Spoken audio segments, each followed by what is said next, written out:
जय हिंद। स्वागत है आपका एसपी क्लासेस में। दोस्तों आज हम देखने वाले हैं कि जो मेंस में जीएस 3 का जो पेपर होता है उसके अंतर्गत कौन कौन से टॉपिक्स इंपॉर्टेंट्स होते हैं, जहां से हर वर्ष प्रश्न पूछे जाते हैं, जहां से 95% क्वेश्चन आते ही हैं हर साल। इसमें मोस्टली हम देखें तो प्रौद्योगिकी आपको पढ़ना होता है, टेक्नोलॉजी और आर्थिक विकास, है ना, और उसके बाद जैव विविधता, पर्यावरण सुरक्षा तथा आपदा प्रबंधन। ये आपका जो है मोटा मोटा जो है यहाँ पे सब्जेक्ट्स हैं। अब इसके अंतर्गत जितने भी इम्पोर्टेंट टॉपिक्स है जहाँ से प्रश्न बनते हैं उस सब को हम देखते हैं। सबसे पहला जो टॉपिक है वह है भारतीय अर्थव्यवस्था तथा योजना संसाधनों को जुटाने, प्रगति, विकास तथा रोजगार से संबंधित विषय। अब जो हमारा इंडियन इकोनॉमी है उस में जितनी भी योजना बनती है, जो भी हमारे यहाँ संसाधन है उसको कैसे जुटाया जाता है, उसमें कैसे ग्रो किया जा सकता है, प्रगति किया जा सकता है, कैसे इसको डेवलप किया जा सकता है, और रोजगार से जितना भी जुड़ा संबंधित विषय है कि रोजगार जो है कैसे अधिक से अधिक जो है क्रिएट किया जा सकता है, इसके लिए क्या उपाय हो सकते हैं, इस सब के बारे में जितने भी इम्पोर्टेंट आपके सब विषय हैं उस सब पे आपको अच्छे से पढ़ना होगा। अगला है समावेशी विकास तथा इससे उत्पन्न विषय। समावेशी विकास क्या होता है कि जिससे सभी जो है सभी लोगों का विकास हो, समान स्तर पर विकास हो, और इससे जितने भी उत्पन्न विषय होते हैं उस सभी के बारे में आपको पढ़ना है। अगला टॉपिक है सरकारी बजट से संबंधित योजना। जो सरकारी बजट हर वर्ष तैयार किया जाता है उससे जितने भी संबंधित योजनाएं हैं, जितनी भी योजना बनती है कि नहीं, उस सारी योजनाओं के बारे में आपको पढ़ना है कि नहीं। तो विभिन्न प्रकार की जो है योजनाएं जो है सरकारी बजट के अंतर्गत पास होती है कि इस योजना पर वर्क करना, इस योजना पर वर्क करना है कि नहीं। तो उस सारी योजनाओं के बारे में आपको पढ़ना होगा। अगर टॉपिक की बात करें तो अगला टॉपिक है मुख्य फसलें। देश के विभिन्न भागों में फसलों का पैटर्न, सिंचाई के विभिन्न प्रकार एवं सिंचाई प्रणाली, कृषि उत्पादन का भंडारण, परिवहन तथा विपणन संबंधित विषय और बाधाएं, किसानों की सहायता के लिए ई प्रौद्योगिकी। क्या हो रहा है कि जो मुख्य फसलें हमारे देश में उगाई जाती है वो अलग अलग उसके कितने पार्ट्स हैं, फसलों का पैटर्न क्या होता है, कैसे बुआई होती है, कैसे निराई होती है, इस सब के बारे में। फिर सिंचाई के जो अलग अलग साधन हैं, जो अलग अलग तरीका है उसके बारे में। कृषि उत्पादन का जो भंडारण किया जाता है वो कैसे होगा, परिवहन एक जगह से दूसरी जगह अनाज को कैसे पहुंचाया जाता है उसके बारे में। फिर उससे जितना भी जुड़ा विषय होगा उसमें जो भी किसान के लिए बाधाएं आती है उस सब की सहायता के लिए कैसे हम टेक्नोलॉजी का इस्तेमाल कर सकते हैं, इस सारे टॉपिक्स को आपको डिटेल्स में रीड करना होगा। अगला अगर हम बात करें तो अगला जो टॉपिक है वो अगला टॉपिक है प्रत्यक्ष एवं अप्रत्यक्ष सहायता तथा न्यूनतम समर्थन मूल्य से संबंधित विषय। जन वितरण प्रणाली, उद्देश्य, कार्य सीमाएं, सुधार, बफर स्टॉक तथा खाद्य सुरक्षा संबंधी विषय। प्रौद्योगिकी मिशन, पशुपालन संबंधी अर्थशास्त्र।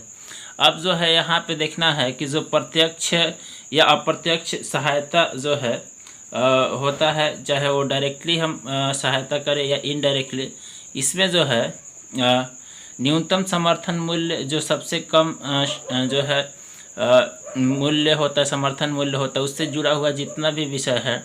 जन वितरण प्रणाली जैसे है उसके अंतर्गत आता है। उद्देश्य, कार्य है, सीमाएं हैं, उसमें क्या सुधार हो सकता है, बफर स्टॉक क्या है ये, इसके अंतर्गत खाद्य सुरक्षा कैसे किया जा सकता है, आगे नहीं, संबंधित जितने भी विषय होते। प्रौद्योगिकी मिशन, पशुपालन संबंधी जितना भी अर्थशास्त्र है, कैसे पशुपालन को अधिक उच्च स्तर पर लाया जा सकता है, इससे जो है कैसे बेनिफिट ज़्यादा से ज़्यादा किया जा सकता है, इस सारे टॉपिक्स को आपको तैयार करना होगा। में खाद्य प्रसंस्करण एवं संबंधित उद्योग, कार्य क्षेत्र एवं महत्व, स्थान, ऊपरी और नीचे की अपेक्षाएं, आपूर्ति श्रृंखला परिवर्तन। अब जो क्या कर रहा है कि भारत में जो खाद्य का जो प्रसंस्करण होता है, जो खाद्य की वितरण होती है, उससे जितने भी उद्योग है उससे जुड़े हुए, जैसे आपका मान के चलिए कि पाव रोटी का उद्योग है, चाहे गेहूं या चावल से अन्य अलग अलग चीज़ों का जैसे उद्योग है, उसमें जो कार्य क्षेत्र होता है उसमें कैसे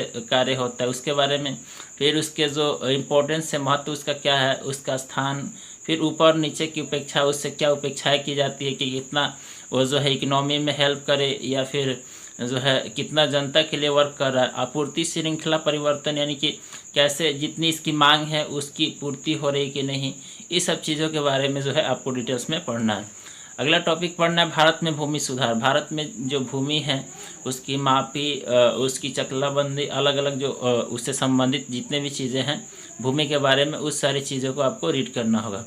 अगला है उदारीकरण का अर्थव्यवस्था पर प्रभाव, औद्योगिक नीति में परिवर्तन तथा औद्योगिक विकास पर इनका प्रभाव।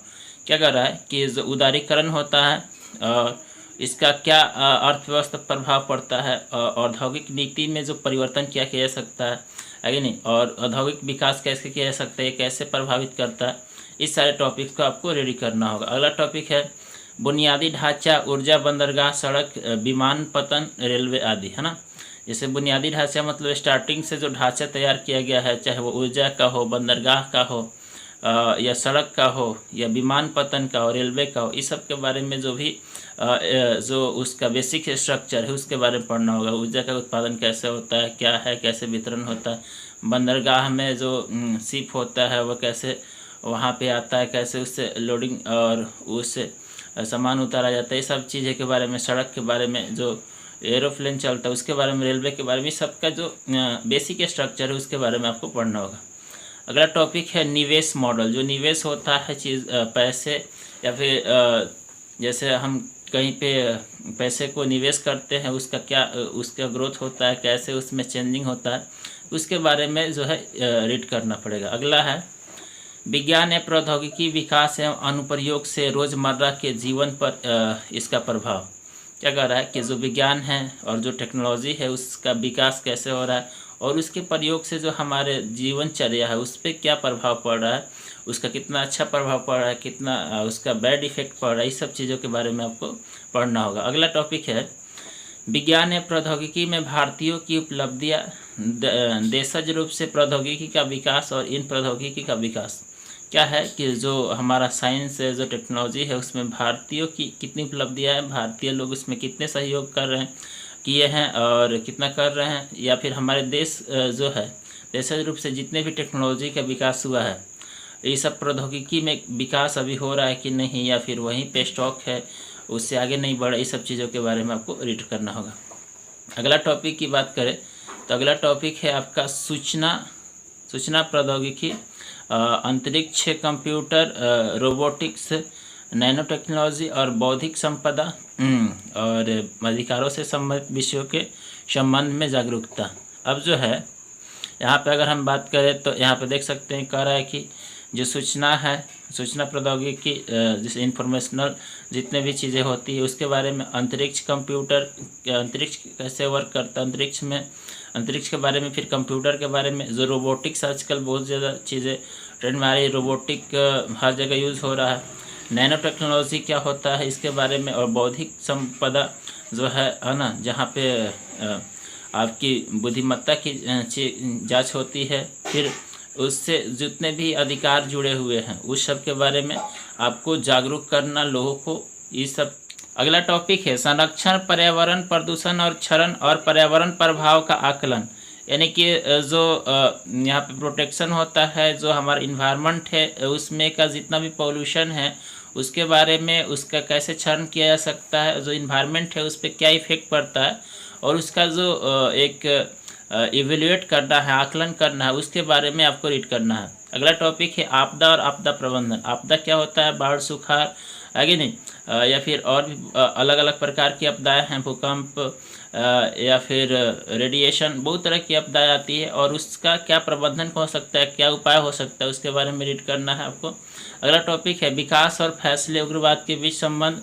जो हम डेवलपमेंट करते हैं उसमें जो फैसले लेते हैं उसमें जो उग्रवाद, जो भी जो ऐसे लोग हैं जो कि उसमें बाधा डालते हैं, जो उसको डिस्टर्ब करते हैं, उसमें कैसे एक संबंध विकसित किया जाए, एक संबंध स्थापित किया जाए। इससे अगला टॉपिक है आंतरिक सुरक्षा के लिए चुनौती उत्पन्न करने वाले शासन विरोधी तत्वों की भूमिका। जो इंटरनल सिक्योरिटी होता है उसमें जो भी चुनौतियाँ होती है उसमें जो शासन करने वाले लोग हैं उनके जो विरोध में जो भी लोग होते हैं उनकी क्या भूमिका होती है, कैसे वो डिस्टर्ब करते हैं उन लोगों को, उसके बारे में पढ़ना अच्छे से।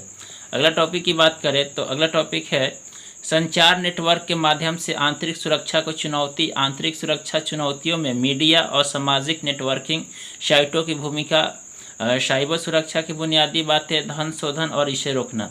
जो संचार नेटवर्क है ना, उसके माध्यम से जितने भी आंतरिक सुरक्षा हो सकती है, उसको क्या चुनौती मिलती है, उसके बारे में